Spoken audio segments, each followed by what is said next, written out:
Sal wants to book me as the opening keynote speaker for his annual leadership conference in Washington, D.C., Friday morning, May 18th. Not only does he want me to open the program, he wants to license my registered trademark, No More Excuses, as the theme for the event. I looked at my calendar, the date was open, and we confirmed it up.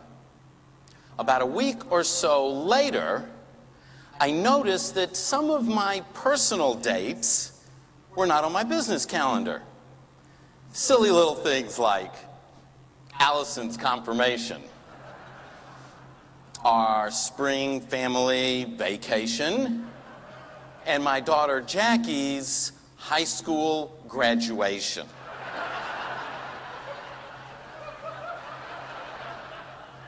Jackie's graduation was on Thursday evening at 7:30. The speech was on Friday morning at 8 o'clock.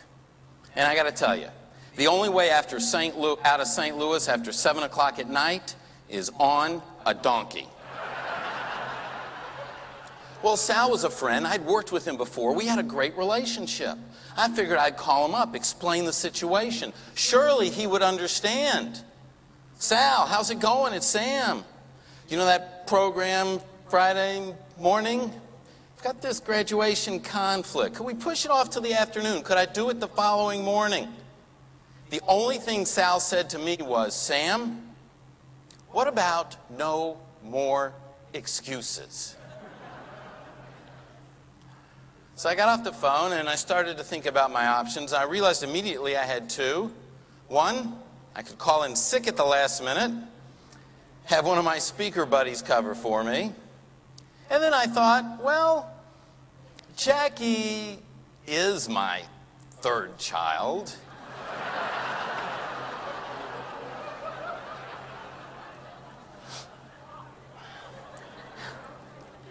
But then I thought there's got to be another option. So we got on the phone and we started calling air charter companies to see what was involved in chartering a flight from St. Louis to Washington, D.C. We got several bids. Can you imagine? The low-cost bidder for a flight from St. Louis to Washington, D.C. the night of May 17th was $10,000. So now I have a $10,000 question. Who am I accountable to? Who am I accountable to? Am I accountable to my client? We have an agreement. We have a contract. We have a relationship in place. Am I accountable to my daughter, my family? This may be my third child, but it's her first graduation. And then I realized there was something else that came into play. What about my accountability to myself? To my values, to my ideals. You see, before we can hold ourselves accountable to anyone else, we must first be accountable to ourselves. 7:30 at night, I fought off a parent for a nice seat in the fourth row of the arena that the graduation was in. At 9:30, Jackie walked across the stage, received her diploma. We took a few pictures together, and then it was off to Spirit of St. Louis Airport. At 10:15, it was wheels up. The plane was smaller than I had imagined and certainly much lighter.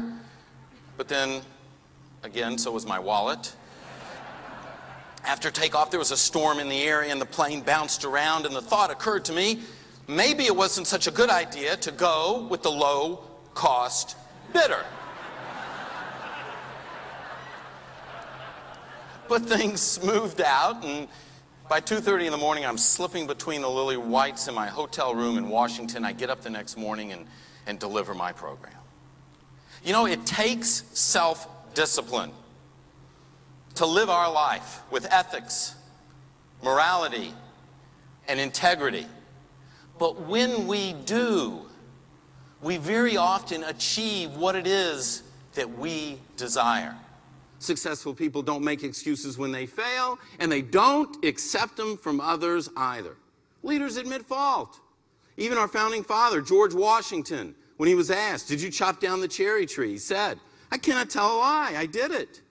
And this was unusual for him to tell the truth, because after all, he was a politician. Can you imagine that today? Today we have people whose job it is to make excuses. They call them spin doctors. Can you imagine George Washington on Fox News? Mr. President, did you cut down the cherry tree? Well, yes. And no. You see, I didn't cut it down, as cutting is something one does with a knife. You can cut your finger, but you can't really cut a tree. And since I used my hatchet, the relationship I had with the tree was not a cutting relationship. I would call it more of a chopping relationship.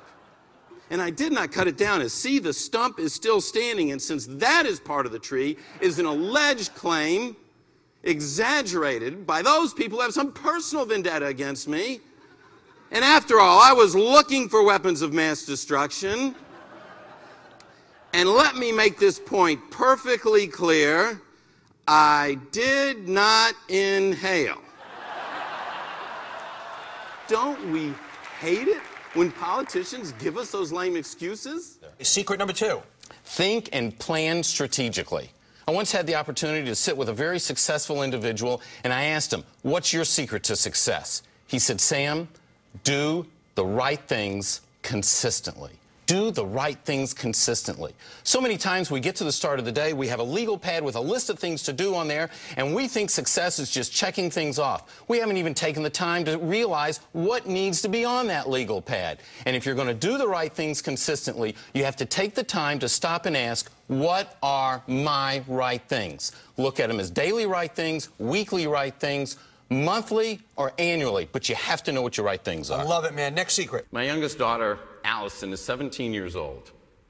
She has a summer job in a laboratory, and she is assisting in some very critical research. And what they're trying to do is they're trying to identify a specific part of the human genome and attach that to heart defects. Because once they're able to make that connection, they will be able to save millions of lives for our children, our grandchildren, and generations to come. And I asked Allison to share with me the procedure of how they went about doing this. And I only get one question a day. So Allison explained to me that they harvest the heart of the mouse, and then they encase it in a block of wax. And they slice that heart into 250 slices. Now, for those of you that don't know this, a mouse's heart is about the size of the exposed piece of lead on a dull pencil. 250 slices. And then they examine each one under a microscope looking for the defects. And they do this over and over and over again. And as she explained the entire process to me, using a vocabulary of which I only understood about half the words, I realized two things. First, in my side of the family, intelligence is generation skipping. But second, I realized that there was an incredible amount of precision that went into both the equipment and the process and procedures that were used in that laboratory. And I had to stop and look at myself and look at my business and ask, do I employ that level of precision? Do we create a business model with that degree of precision? If we are going to be successful in a down economy and position ourselves to move greatly forward as it comes back, we need to plan a campaign in our businesses with the same amount of precision that's used in the laboratory. When you return from this convention, you will have no more excuses if your business is not where you want it to be or your life is not where you deserve it to be.